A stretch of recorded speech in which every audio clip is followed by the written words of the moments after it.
الحمد للہ وکفا والصلاة والسلام علی سید الرسل وخاتم الانبیاء اما بعد فاعوذ باللہ من الشیطان الرجیم بسم اللہ الرحمن الرحیم یا ایہا الذین آمنوا کونوا قوامین للہ شہداء بالقسط ولا یجرمنکم شنآن قوم علی الا تعدلوا اعدلوا هو اقرب للتقوی واتقوا اللہ ان اللہ خبیر بما تعملون۔ صدق اللہ العظیم۔ محترم بھائی اور عزیزو، یہ جو آیت مبارکہ آپ حضرات کے سامنے پڑھی گئی ہے، یہ چھٹے پارے کی اور سورۃ المائدہ کی آیت ہے۔ اس کے اندر اللہ عز و جل نے ایک بہت بڑی بیماری کی نشاندہی کی ہے، جو کہ معاشرے کی بگاڑ کا سبب ہے، دنیا کے اندر افراتفری کا سبب ہے۔ تو میرے محترم دوستو، وہ کون سی بیماری ہے جس کا علاج اللہ تبارک و تعالیٰ نے اس آیت مبارکہ کے اندر ہمیں بتلایا ہے؟ تو محترم بھائیو، اس معاشرے کو برباد کرنے کی بہت ساری وجوہات ہیں۔ ایک وجہ ان میں سے یہ ہے کہ انسان عدل و انصاف کو چھوڑ کر، حق اور سچ کو چھوڑ کر اپنی کنبہ قبیلے کو پوجنا شروع کر دے، اس کے اندر عصبیت آ جائے اور اپنی برادری، تنظیم، جماعت، اس کو وہ پوجنا شروع کر دے۔ پوجنے کا مطلب یہ نہیں ہوتا کہ اس کے سامنے وہ سجدہ کرے۔ پوجنے کے مفہوم کے اندر یہ بات بھی ہے کہ جب آدمی کو پتہ ہے کہ ایک طرف سچ ہے اور دوسری طرف جھوٹ ہے، ایک طرف حق ہے دوسری طرف باطل ہے، تو جان بوجھ کر آدمی حق کو چھوڑ کر باطل کو اپنائے اور سچ کو چھوڑ کر جھوٹ یا جھوٹے لوگوں کی طرفداری کرے، یہ بھی پوجنا ہی ہے۔ تو حضور کائنات علیہ الصلاۃ والسلام کی بعثت سے پہلے پوری دنیا اسی بیماری کے اندر مبتلا تھی۔ حضور کائنات علیہ الصلاۃ والسلام نے آ کے لوگوں کو اس دلدل سے نکالا اور ان کو قوم پرستی کے بجائے، جماعت پرستی کے بجائے، کنبہ قبیلے کی بات کو ترجیح دینے کے بجائے حضور کائنات علیہ الصلاۃ والسلام نے ایسا ذہن بنایا لوگوں کا، ایسا مزاج بنایا لوگوں کا، اور ایسی تربیت فرمائی کہ تم نے حق کے ساتھ کھڑا ہونا ہے، چاہے وہ حق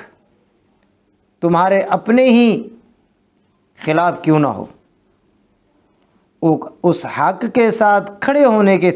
وجہ سے تمہارا اپنا نقصان کیوں نہ ہو،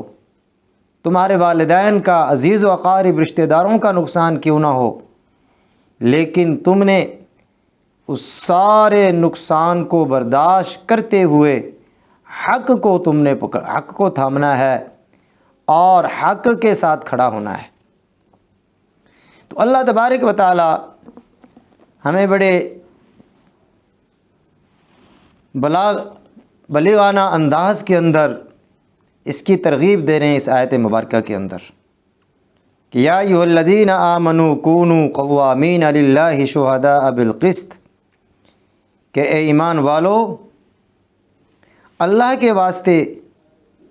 گواہی دینے کے لیے کھڑے ہو جایا کرو انصاف کے ساتھ، ولا یجرمنکم شنآن قوم علی الا تعدلوا، اور کسی قوم کی دشمنی انصاف کرنے سے تمہیں ہرگز نہ روکے۔ یہ نہ ہو کہ اگر کوئی ہمارا مخالف اور ہمارا دشمن وہ حق پر ہے تو ہم صرف اس وجہ سے کہ یہ ہمارا مخالف ہے اور یہ ہماری جماعت کا بندہ نہیں ہے، یہ ہمارے مسلک کا نہیں ہے، صرف اس بنا پر ہم اس کی مخالفت کریں اور ہم اس حق کے ساتھ نہ کھڑے ہوں، اپنے ساتھیوں کا، اپنے دوستوں کا صرف اس لیے ساتھ دیں کہ یہ ہمارے ساتھی ہیں، یہ ہماری قوم کے لوگ ہیں، ہماری جماعت کے لوگ ہیں، تو فرمایا کہ یہ انصاف کا تقاضا نہیں ہے۔ تو اگر تمہیں کسی سے عداوت ہے، دشمنی ہے، تو یہ دشمنی اور عداوت تمہیں انصاف سے نہ ہٹا دے، عدل و انصاف سے نہ ہٹا دے، سچ سے دور نہ کر دے، بلکہ تم نے ہر حال کے اندر حق کا ساتھ دینا ہے، حق کے ساتھ کھڑا ہونا ہے، ہر لمحہ سچ کو ترجیح دینی ہے اور جھوٹ کو چھوڑنا ہے، چاہے وہ سچا آدمی اپنا عزیز و قارب ہو یا کوئی وہ دشمن ہو یا وہ کوئی ایسا آدمی ہو جس سے ہماری عداوت ہے۔ تو اللہ تبارک و تعالیٰ نے ہمیں اس کی تعلیم دی ہے اس آیت مبارکہ کے اندر۔ حقیقت یہ ہے کہ آج ہم اگر یہ سبق سیکھ لیں اور اس پر عمل شروع کر دیں تو پورے معاشرے کے اندر امن بھی آ سکتا ہے اور پورا معاشرہ جو ہے وہ سدھر سکتا ہے اور نفرتیں ختم ہو سکتی ہیں، اور ہم آپس کے اندر باوجود اس کے کہ ہمارے مسلک علیحدہ علیحدہ ہوں، مشرب علیحدہ علیحدہ ہوں، حتیٰ کہ اگر بالفرض والمحال دین بھی علیحدہ ہو، تو جب بات حق کی کہی جاتی ہے، انصاف کی کہی جاتی ہے، وہ ضرور اس دنیا کے اندر اپنا اثر چھوڑتی ہے۔ اس کے اوپر ایک واقعہ مختصر سا آپ حضرات کے سامنے رکھتا ہوں، جس کا عنوان یہ ہے، ایک انگریز جج نے ایک فیصلہ دیا تھا کسی وقت کہ مسلمان ہار گئے لیکن اسلام جیت گیا۔ اسلام نہیں ہارتا، اسلام تو ہمیشہ جیتتا ہی ہے، کاش کہ یہ اسلام ہماری زندگیوں کے اندر آ جائے۔ ہندوستان کے اندر ایک علاقہ ہے ضلع کاندھلا، انگریز دور کی بات ہے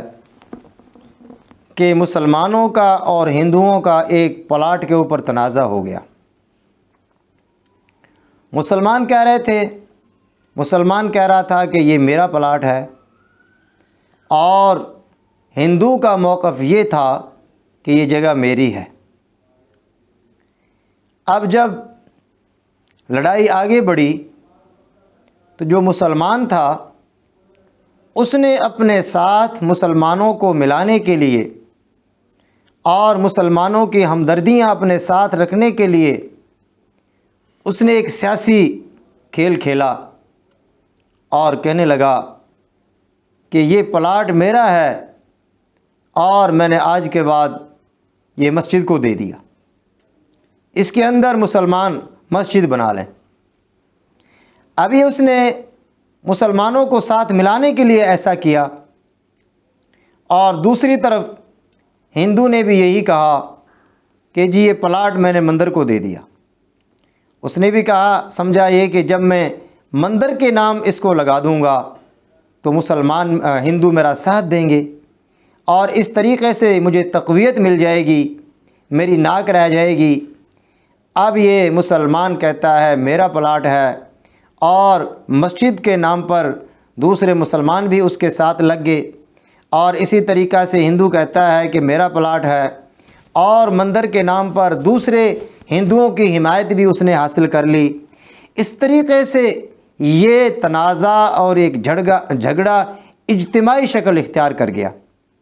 اور قریب تھا کہ یہاں قتل و غارت ہو جاتی۔ اب انگریز جج نے کہا کہ میں کس طرح اس کا فیصلہ کر سکتا ہوں، اور ہو سکتا ہے کہ بات آگے نکل جائے اور بہت سارے لوگ اس کی لپیٹ کے اندر آ جائیں۔ اب یہ انفرادی معاملہ نہیں رہ گیا بلکہ یہ اجتماعی معاملہ بن گیا ہے، یہ مذہبی معاملہ بن گیا ہے، تو اس کے اندر غور و خوض سے کوئی فیصلہ ہونا چاہیے۔ آخر جج نے سوچ سمجھ کے بعد یہ بات کہی کہ ایسا کوئی آدمی ہے کہ جس کے اوپر آپ دونوں کو اعتماد ہو، جو وہ کہہ دے تو اس کی بات کو تسلیم کر لیا جائے۔ تو ہندوؤں نے ایک مسلمان عالم دین کا نام لیا۔ کتاب بکھرے موتی والوں نے اس کا نام مفتی الہی بخش نقل کیا ہے کہ کاندھلہ کے اندر مفتی الہی بخش ایک بہت اللہ والے تھے، اللہ کے نیک انسان تھے، جنہوں نے صرف علم پڑھا نہیں تھا بلکہ اس کے اوپر عمل کر کے بھی دکھایا،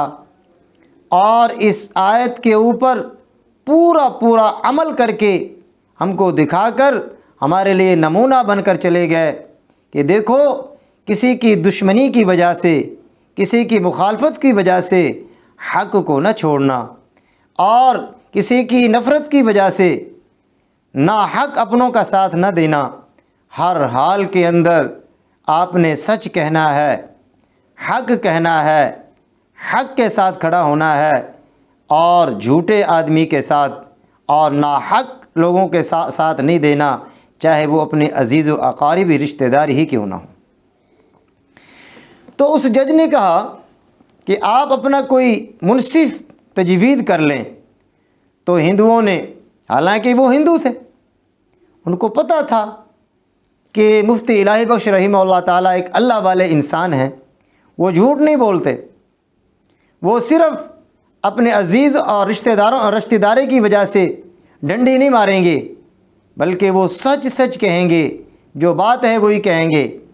تو انہوں نے کہا کہ ہم مفتی الہی بخش جس طرح کہہ دیں گے ہم اس کو مان لیں گے۔ مسلمانوں سے بھی پوچھا، مسلمانوں نے تو کہا ہم تو مانیں گے ہی مانیں گے۔ جس وقت یہ بات ہو گئی، اب مسلمان بڑی خوشی کہ دیکھو جی مسجد کا معاملہ ہے اور یہاں مسجد بننی ہے، تو بات تو ہمارے حق میں ہی آئے گی، آخر تو ہم مسلمان ہیں اور یہاں مسجد بنانی ہے، تو یہ تو فیصلہ ہمارے حق میں ہو گیا۔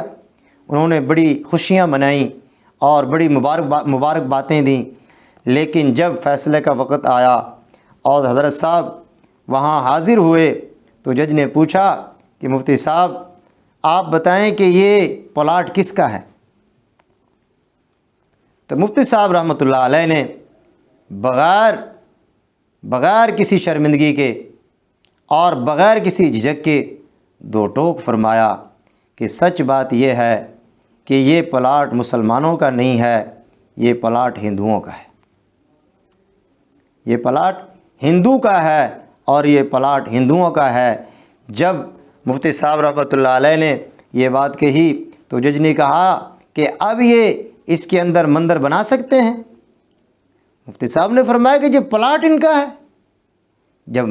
یہ مندر بنائیں، کچھ اور چیز بنائیں، جب یہ اس کے مالک ہیں تو یہ مندر بھی بنا سکتے ہیں، کوئی مارکیٹ بھی بنا سکتے ہیں، کوئی اور چیز بھی بنا سکتے ہیں، اس میں کیا حرج ہے؟ تو اس کے بعد مسلمان بڑے پریشان ہوئے کہ ہماری ناک کٹ گئی، انہوں نے ہمارے خلاف بیان دے دیا، حالانکہ خلاف بیان نہیں تھا، وہ دین اسلام کے مطابق بیان تھا۔ ہمیں دین اسلام یہی تلقین کرتا ہے، یہی ہمارا دین ہے، یہی ہمارا قرآن ہے، یہی ہمارا اسلام ہے۔ کاش کہ یہ جو دو گتوں کے اندر دین اسلام ہے یہ ہماری زندگیوں کے اندر آ جائے، ہمارے کاروبار کے اندر آ جائے، ہمارے معاشرے کے اندر آ جائے، ہماری عدالتوں کے اندر آ جائے، تو وہ دن دور نہیں کہ پوری دنیا کے اندر امن و امان آ جائے گا۔ جب یہ مفتی صاحب رحمۃ اللہ علیہ نے بات فرمائی تو جج نے جو فیصلہ دیا وہ یہ تھا کہ مسلمان بے شک اس مقدمے کو ہار گئے ہیں، لیکن اسلام جیت گیا ہے، اسلام جیت گیا ہے۔ ابھی اتنی بات کہنی تھی تو میرے محترم دوستو، وہ ہندو بھی بڑے متاثر ہوئے، اور وہ ہندو وہیں کھڑے کھڑے انہوں نے کلمہ پڑھا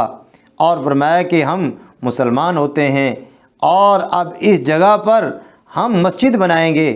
اور اب ہم اپنے پیسوں سے اس پر مسجد بنائیں گے۔ دیکھو حق کا ساتھ دینے کی برکت، سچ کی برکت، کہ اللہ تبارک و تعالیٰ نے اس سچ کی وجہ سے مسلمانوں کو عزت بھی عطا فرمائی، مسلمانوں کو عزت بھی عطا فرمائی، اور اللہ تبارک و تعالیٰ نے وہ پلاٹ بھی دلوایا اور اس کے اندر مسجد بھی بنوائی۔ تو اگر ہم اسی طریقے سے سچ اور حق پر چلنے والے ہو جائیں، دین اسلام کو صحیح شکل کے ساتھ لوگوں کے سامنے رکھنے والے بن جائیں، تو میرے محترم دوستو، دین اسلام کی یہی برکات ہیں۔ اللہ تبارک و تعالی ہمیں پورے دین پر چلنے کی توفیق نصیب فرمائے۔ اللہ تبارک و تعالی ہمیں حق کے ساتھ کھڑا ہونے کی توفیق نصیب فرمائے۔ وآخر دعوانا الحمدللہ۔